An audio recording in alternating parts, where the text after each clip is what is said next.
sai kha ma kon bulen petrol hi kan thun khat phot a hei chuan ka han tlan chuak ta chuan a pi a lok zo sai kha ma kon khalo ni ta hei first cry omna kong chaka mi hi ni ta ni chuan a thlang hi chu ar chovel zorna ania chuan hei kong chu la tha hriviwa sai kha ma kon lai vel po hi hei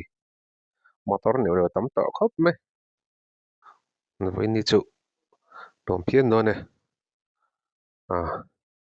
hei ka mai khi kalo nge ne lo ri chuak thei lo ba over da blenga ya dongin angai nom lo mai the hei sai kha ma kon cho han tlan par para scooter kal ti taka man po tak tak thei lo ba le ba ka kho chung ania tlan chiam chiam chi ni lo ba motor hi tam ve to khop mai sai kha ma kon a po hei sumo te tlana hi lung lei lampang nge kal tur nge khoi ber nge nemo ka hramei lo en phur bor khop mai ki driver te hi kong ngai renga tlan hi ni nom ve du o thian ka ringa ni om ve du o tang steering tuai char char an han mut hu zewa an han accident te po hi an hriat thiamom rum ani boring thei viu don ani sumo kal hi ma se ani zon na nia an ti tol music chuan hei han tlan chho mel thum chho hei kong chu khokna sakhop mai a helam pang hi an siam ve zel tura chuan ngai taila a siam lo chuan fur thlen chuan in khokna sale engmotang kama motor hi enge o Brezza amon le aka pochiang theilo ka hankal ta zela tian dinglama peng hi hlimen lampang samtlang lampang lungleng lampang kong ani ha chuan vei lampang hi Trinity Hospital lampang kha ni ta chuan hei an tlan thla zela Trinity Hospital chu lo lang ut mai ni hei helai hi parking hi anok khop mai inti palte po hlawma kong tuai tang 0 point tanga ron chuana om box hi hei arem lai hi de no sarum ruat zel mai hei atam lu tu khi chuan inti palte poi hlawm thina chuan hei an tlan thla zelang ila hianin chuan khula ya a thlanga in pol bul hei rong var hi helai hnuai thlang chiam hi hei Royal Enfield tho servicing station ani hei tuna pon lom that ka chuan tlan zela hei chuan helai building no englo sira mi hi bu fai tlom na hai tia a tlom tak tak nge tak tak lo chu hei tai bu fai tlom na ti ji kha chuan han tlan par para hei hual ngo han thleng chho le chu ni mai ala nuam review zela ma se hei kong hi thom that wat lo chuanin fur pui anan chuanin khok le na sang tang tuna chuan ala titi mola zia hei ala tlan thei ni mai a khina sakhop mai toina kong hi a chiat tak tak ma han siam zel hi a sot ani a tlo chuan hei an tlan phei zela hual ngo top lampang an nai to chuan helai bus eng omna hi nursing school omna nursing college omna kha ni ta vei lampanga bus eng lo lang hi nursing college omna kha ni ta ni chuan tlan zel hei lai hi cement in an eng lo atlo tang cement a pha hi atlo du khop mai a che mai lo ni chuan han tlan ta zela hual ngo chuan tlan chu ka hei hual ngo pia mel riat ti velte chuan tuna hei an tlan phei zela tuna mi hi KLC bor kha ni ta chuan ding lampanga chho khi an feel vel omna kha ni ta ni an khopui chu an kha chung omna luhna chuan vei lamang kal zela hei Falcon Hospital an thleng phei Falcon po hi lun to khop mai hei concrete tha tak tak nge hotel ang chi te thom na dor lian pui pui ang chi te kha om ve chau to ni hei pui to khop mai chuan hei mu lung thu an thleng chho le a hei helai chin chu hei kong hi an siam khat ti hriat khop mai a khuar chek chuk mai ni mu lung thu po concrete lian tak tak a tam to khop mai kong sira ei ina khat chho thup to helai in hun po hi a to hlom viu in rin omani chuan khilai koi khi an bong sa san an tak na thin nia hei chuan mu lung thu kha chung an thlenga hei ka hma hi ting kar tlana khoya nge a dang o mui fang lampang nge cham ringa nge khoi ma per chuan petrol chu da ngei chu rin omani atlan pel photanga tian kong hi azala tlemina zi dewa asa he khoka chuan helai veilam paka pen hi mualung thu atanga pen hi khumtung tivel tuirial tivel kalta khanita han tlan phei zela chuan helai hi ta chip a khochung atanga ron chuana thla o khi lai tlang ki ta chip khanita chuan veilam panga pen hi sibutalung omna khanita ni sibutalung omna hi 80 vel chu clock ve mai helai straight ana na chuan zia ve biawe chuan ta chip cha zo han tlan chawa hey welcome to ta chip ti straight like kan ti china her nga 70 ti vel chu hei hol ve ani tang du khop mai tia helai kwal chho api mai so helai hi ta chip futui vel an zorna an bazar ve deuh khanita hey hin pa ve thup mai motor po chuan veilam panga kong ron chuk thla khi ta chip ko chung atanga ron chuah thlang na ni ta chuan heta an tlan tha zelanga a thlang lok khu ai bok ka hani ta mai ta hi a choi hotel tinglam panga khu sum war lo lan khu a choi hotel op na nia ta hian chon nei tuitai khop mai chuat la hi ai bok kho chung chuni ta ni pui ve to khop mai ai bok pui hei a khat thup mai concrete in helai bele chu kong zal tha zau boka nuam phian mai chuan hei an tlan lia pi lok satek a choi hotel helai hi choi na thin khan ni chuan ding la panga chukla hi tar lungkai sawt a rei ka kal chho theina kha ni ta ni chuan heta hian kong chungah hian kal zelin mui fang rod kha ni ta kal chho zelanga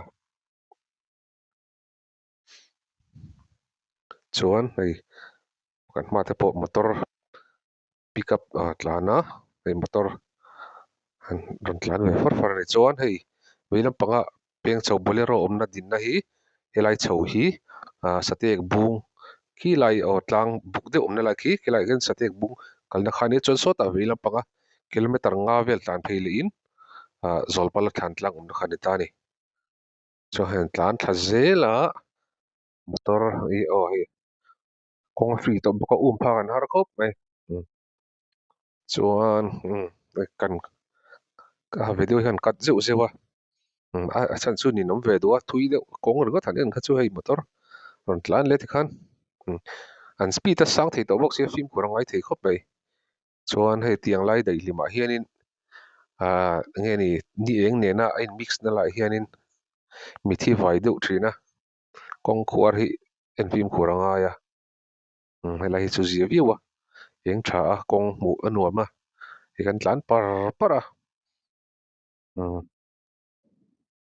zia khop mai mani chawin ka nia kho har thak ve tep zel biak tur an lawa chuan helai hi mau puang anim kho eng ro dam di zo ka mi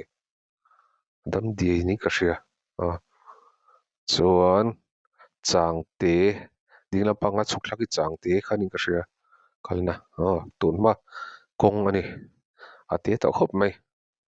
cho han tlan chho zela ei helai hi thing sai khani ta khochung khochung khotir ni chu chuan helaya achunga chho khi kholuna ni ta mau buang chuan helai apia athangami so lai lo lang so topic of cancer than lak chu chu trin kha ni ta ni kong hi helai chin hoi chu zia to azala angil ve de hlek to pa ka kong tlem tha be de wa tlan ve par the sot khop mai khuwa hi alum over lo wa vot lutuk lo wa ni sa chi nei chona nuam khop mai ma se dai lima han tlan de wang wang hi chonen a vot lek lek thina ni kong hi nuam khop mai hi heta hian mau buang khuwa ron chuk thak na a khuwa ron chua na kha ni ta ni chuan heta thiak lampang an pan chho le ngat ngata kong hi azal tha tot lana sot khop mai amara chu side la lo de ron tlan fu num thina wang hi fim phura ra chunga ya a straight theta mu thui the hi chuan an tlan ve wang thi ni la tlan po hi sot ve de le ka ni chuan helai hi thiak khochung lu chho na kha ni ding lampang ka chho kha chuan khi ta thiak tlang te view nuam de te om na kha ni ta ni chuan heta kong noi hen min ro ta hingan kal zela chuan thiak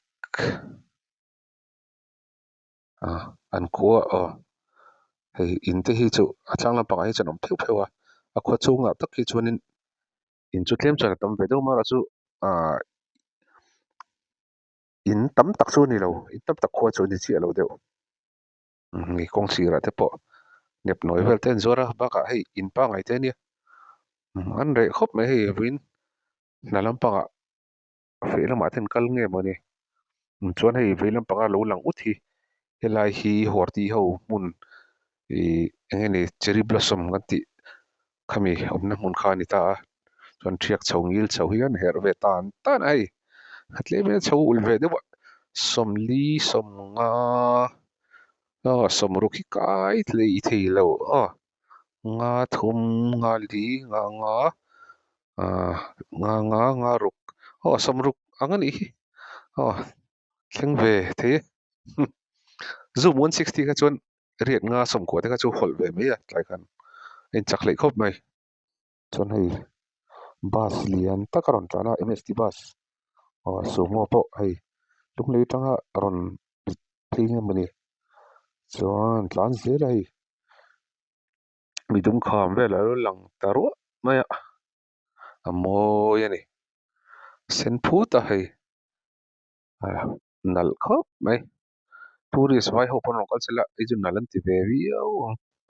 an mu ve fo trin toin rin ma ngalai chho te hi a chho lu tuk lo nangin a chho thui ve anga herve ton nga hei som nga chu a hol ve thei ni hi tlai chu kong chu zia viawa rina ngil thui hi chu tlana nuam ani chuan hei vei lampang a hianin kong ko pe a khonin ki lai ate khian puk te oma kelai khi kal tonom chuanin ka hrelawa anom hmel khop mai han kal chho zela bidum kham chona helai chu an right po hian tlan fur na thin khani R15 ti vel hote anin thin na kong khani tlem chan ul vedo mara chu a kong hi tha viawa a ma khok deuh thin khai tuna chuan an siam na chu rei vele deuh thek tonga mara chu hi tha phiana a tlana nom phiana kong khuar le khatiang thu tak kha om lowa zi khop mai ka sei zo chi hei khuar le ta ka ma su mo tlan hi han le pel ka tuma hei her nga ya scooty chuan 125 lek chuanin her pe ve deuh lek chu ngai han thuk deuh wang ngai bia ka sumo ani hei min hui lo watian an pel thei hram hei helai midum khama cholna buk an chol thin na an right pon chol thin na lar deuh kha ni chuan hei an tlan chho zela khawchung kan han lut tep a khilai kawi chhak le chia kual le tur chi ding lampang a kual le tur chi khirin khua aron ni chho bei don ta sumsui ten lo lang le ta ut mai ni hei helai vei lampang a ki sen thup ki siar hlum te ani ta ni hen zuar teuh mai sumsui bazar khawla marem chuan gam bazar phenga hei khawchung ani ta inang sang nge ni o sumsui toina tuna hen an tam ve tong em o ko hre chi alo mi hi motor an tam lo khop mai a ram lama nan thok nge nia hei mau putok te chunom lo pang school bang ase hei khawchung tak chu re khop mai hei mui fang han lu le don chi a tuna hianin hei welcome to mui fang ti kha a pia luka sonom to ni anuam khop mai ha boru ka dai si ha dam si hei welcome to mui fang ti khan ta hei ding lampang hi bazar theite chi hrang hrang zuar teuh mai chuan helai a thlang lampang in te te hian hei a restaurant ang neuh te kha om ta chawlh theih ta ei tur chuan vei lampang a in hung hring hi mui fang angani kot chawlh na lar deuh kha ni ta ni chuan hang kal zela helai hi chu anuam ani a boru ka thiang tha boka lung len thlak du khop mai hei thing vel an hlim raya boru ki thiang em mai a vot deuh var ang mai helai view po hi lar thlan lana sa thei khop mai kal te hi chuanin nuam pang khop mai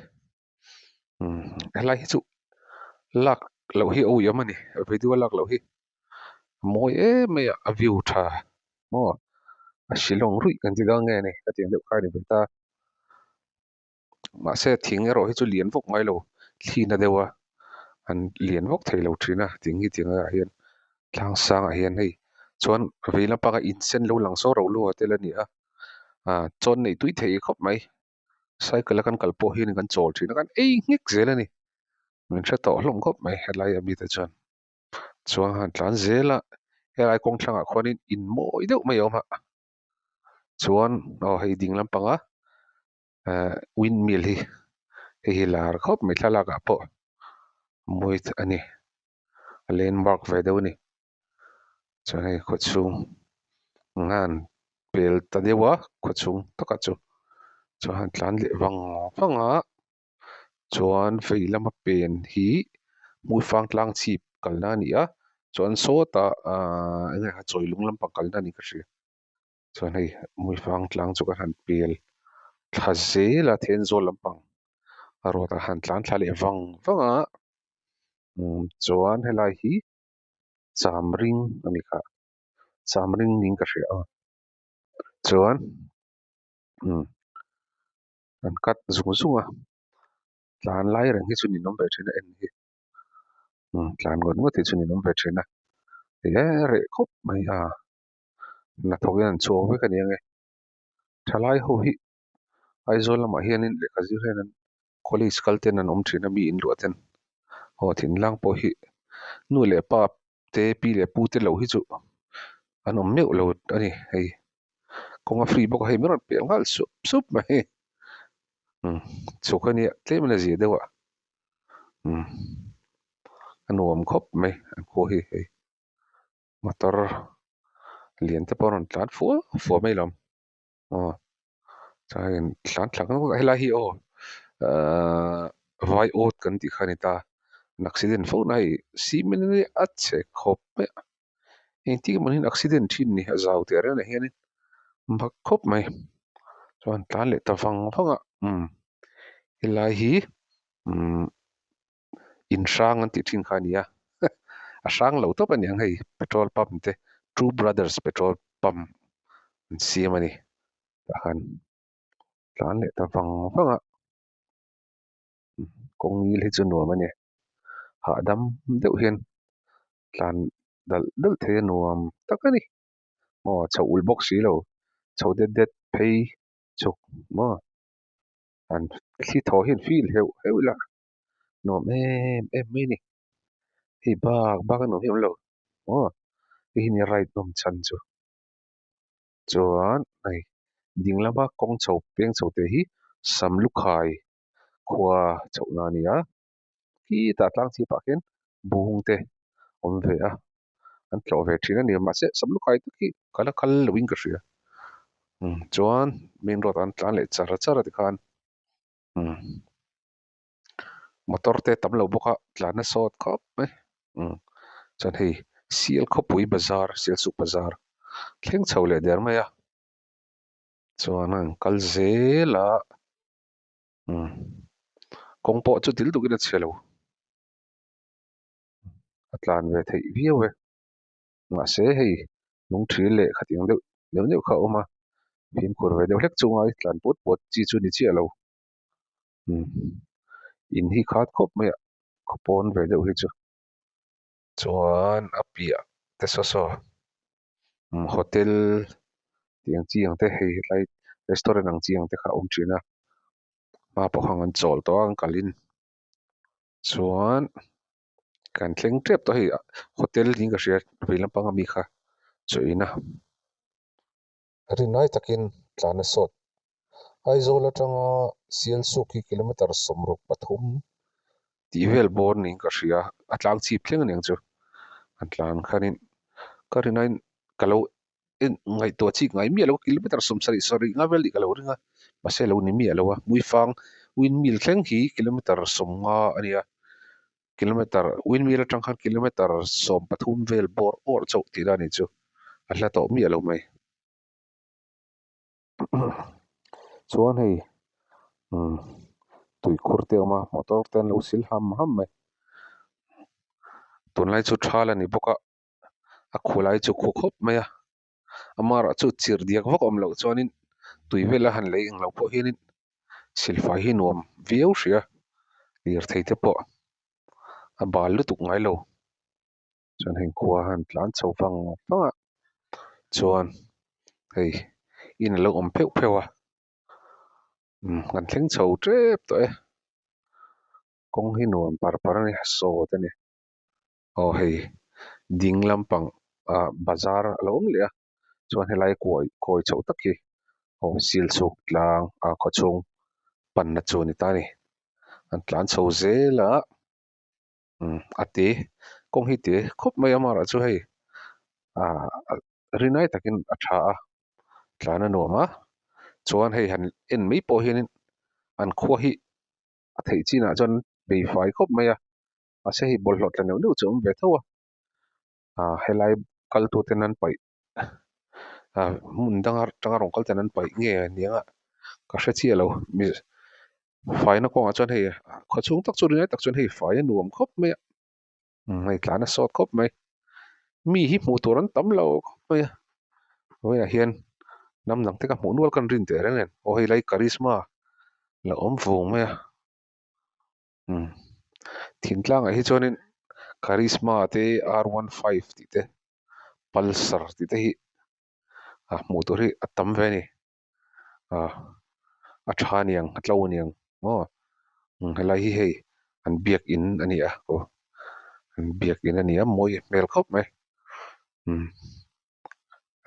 an khua te chu lung len thla khop mai ina hian an chawl ri si la thingpui sen hang le kurtai vel an dom acha gong khop mai chang ban nen ris mei don nge mani chuan hei an lut chho ta khua chu ti khan hei kong le lama in a khat chho thup hei bu ten lo pho ti khan hei motor te pon nei tha khop mai rinai takin hei puan an pho dul mai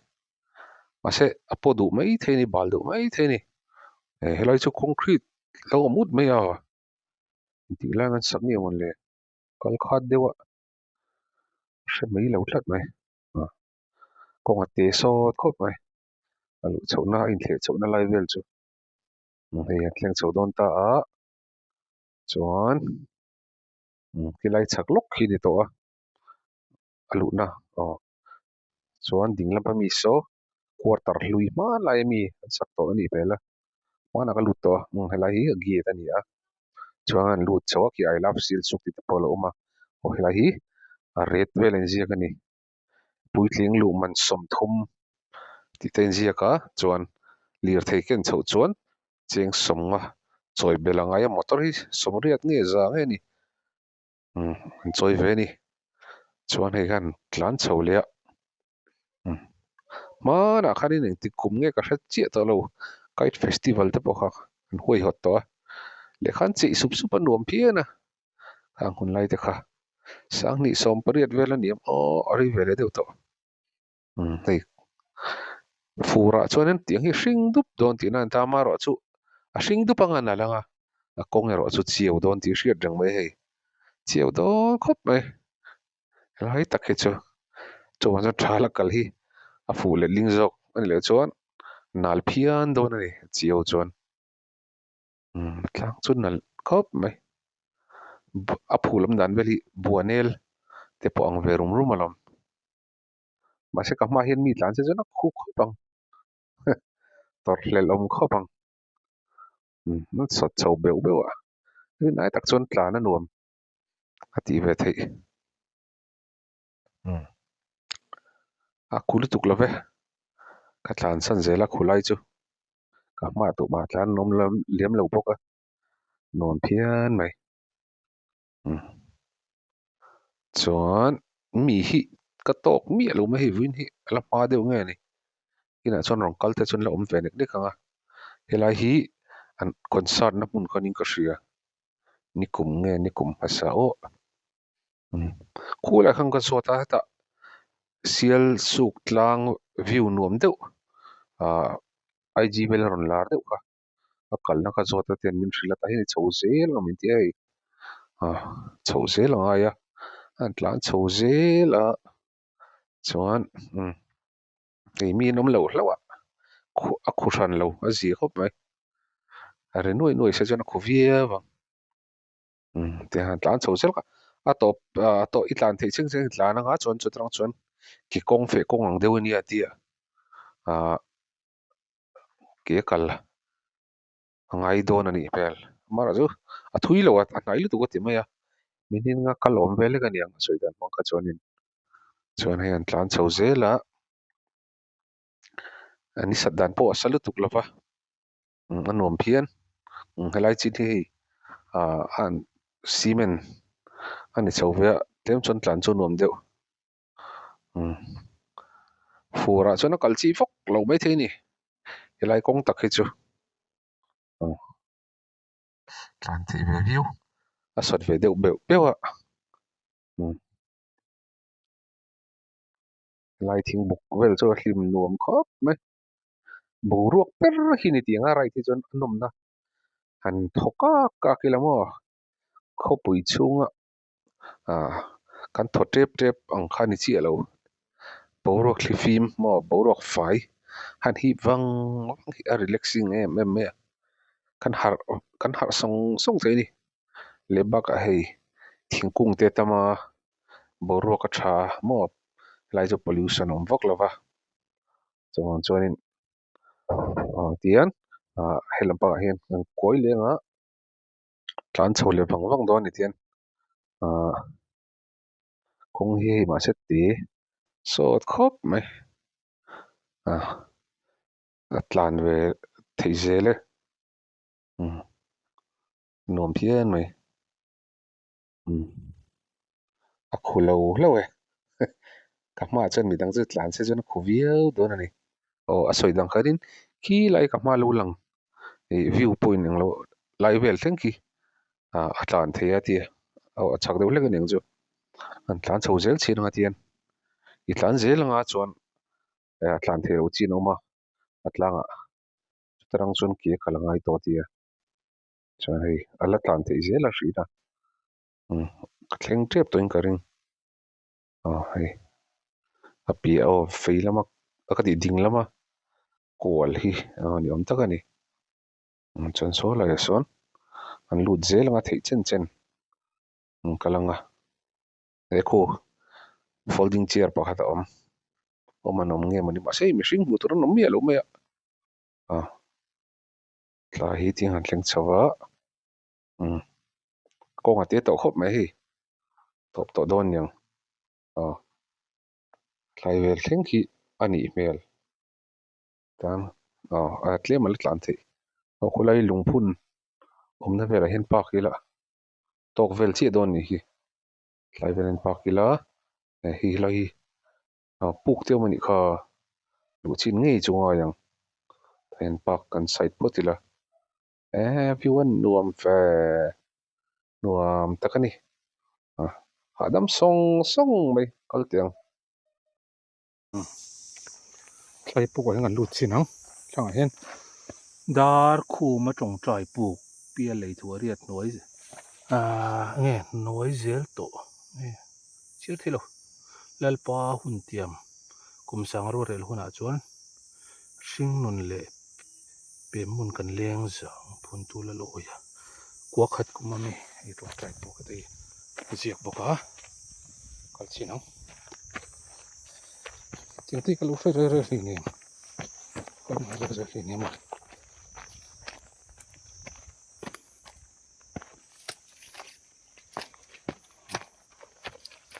kan nge ma tong trai puk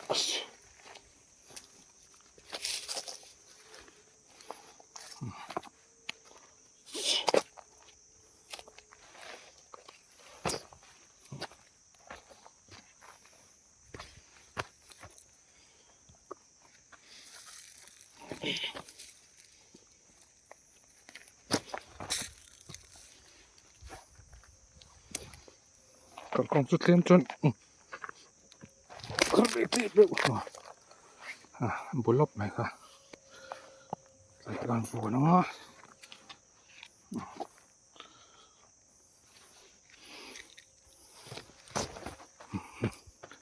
lại để hi văn đi mấy mèo về lại để hi nị hi thiêu tê ông nghe mình lại cái nên xin mình diễn na mình lại Bible lệ mình diễn na trong trai năm nào hiền đã sắc lệ mình vẫn diễn về này ạ làm tiếng cho mà hiền hay thung khát hiền mình đang lâu cả lần mình đột lang lệ ram luân về lại mi cho nên này cả là chẳng cần ta đột lên nghe bố mà hiện đã đột lên á kal helai mun kal thawe chuanin ming lo je don ne kal ve nge ni ti hrenan ti kha nei lakson lo tur ani hi tian anui kun bible om boka chuan tong trai ngal the ni mizoram tlangram chu ban moi thin tak em kan chho le to hin kal tha ngai don ani mela thui vak lo te kan kalang tho valien do vai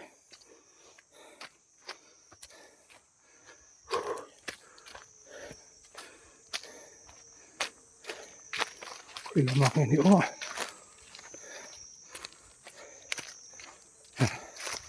ta hian na kong hui ba sao này thịt lẩu thịt lê mày nói về nhìn râu tục ui hả chờ lệ kiểu hả bạn hạ đâm picnic tay bác là sao không nhỉ thì phiền hẳn phải lắm à chuyển giáo bên chụp lại được hay nè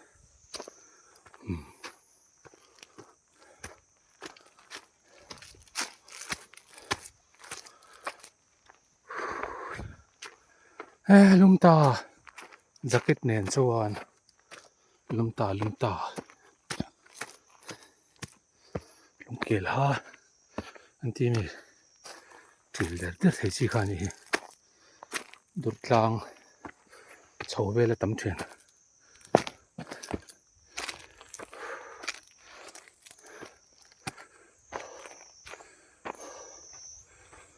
thôi liền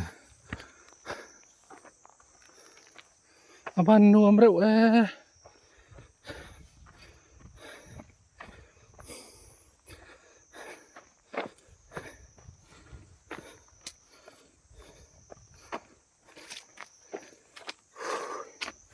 minute sari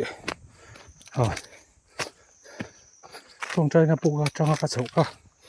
minute ni pai tai la minute nga ang vel kala ni hey echo the clearings annal ya nuam ba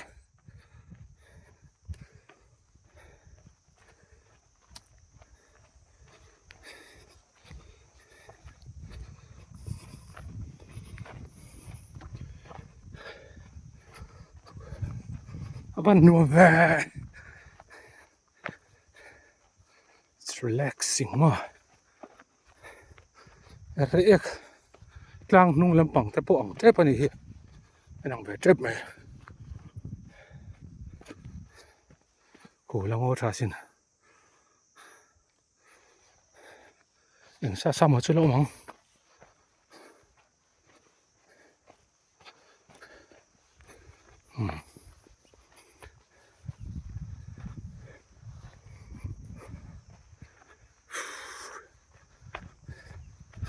rek lang vang ve dan te chu hui let lo wang ron chuk na ka ki hi la hi ni ta an nuam pe ma se hei thi le na ko ran lo pai ni hi chips te sarang ko ro kang si ho hi long yam so lu niam foil te an hon mai se la har sat lo te re ne sorry te su mai chem na te om ne sa an ria ka ni nge yang tent out ku la tling ku ni me la ka tha ve chin chim chim he lai vel chu an lan na sa kor hui tu tlang te po ang lek lek ve ni hi hey bol lo var so mai zi lo thin ve ating tu na chalai ho in soft mini ma ni thil na kor han khon zeu har lo te ren hey dispo kap te om nuai an hon pe lo ni pon men chem tho te chun an hal ral mai sela fai du mai to he nia wo chak thin ani chalai ho hi in china le technology a changan sanga fai na ko nga chuan an la niam le ni ti fai tu kan ni pe lo ni pon ti bal tu atang lo la chuan a fai chu ni mai ya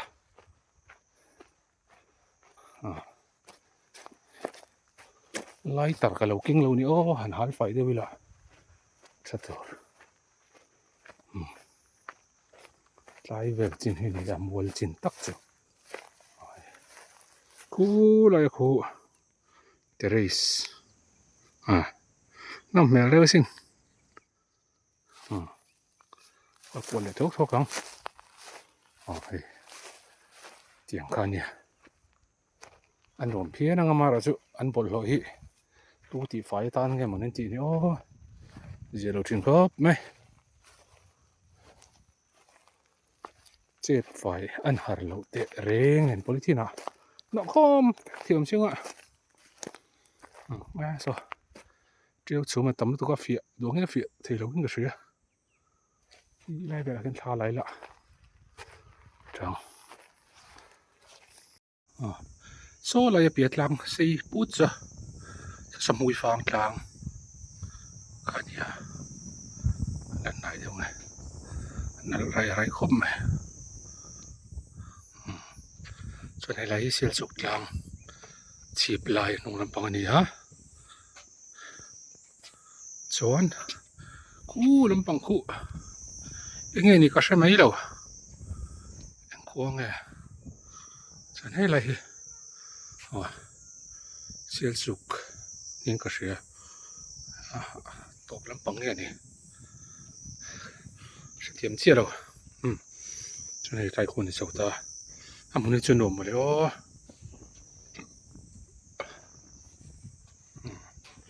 với tủ bằng cần lâu này khu là có chung càng hậu khăn ta này lại far kung noi te kun bel di ai khop mai